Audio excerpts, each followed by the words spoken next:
right, let's take another look at the slides talked about in class, just to hit on some key ideas. An applied force is something usually exerted by a person, could be by another object like an engine or a car or something, but it's some sort of outside influence on an object.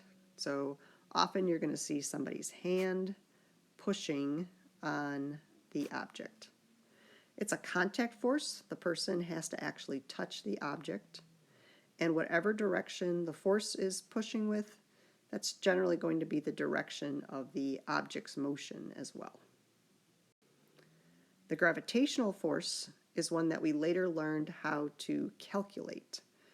We ended up eventually learning that the gravitational force is also called the weight, and that we can calculate it using m times g, the gravitational strength.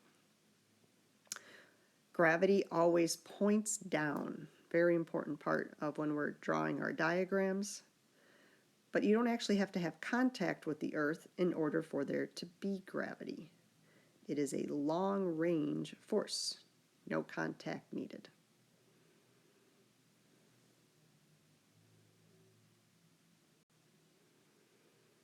The normal force is what keeps things from falling through the floor or through a table.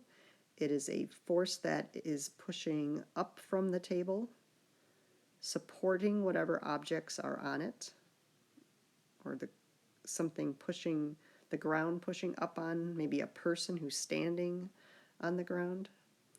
So it's going to be pushing up. It's going to be perpendicular to the surface. Perpendicular to the surface.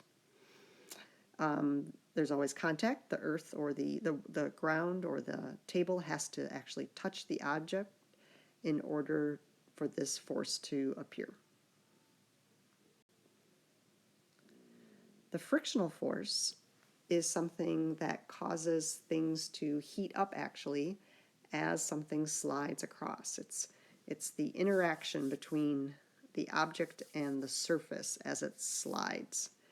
And it always causes things to slow down. It opposes the motion, or it's backwards to the motion.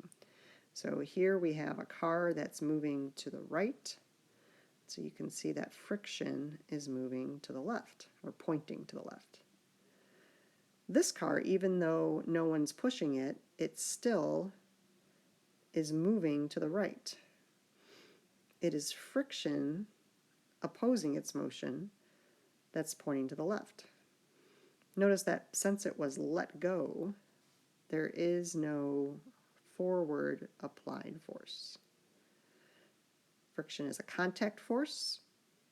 Object has to actually be touching a surface in order for there to be friction, and it has to be moving.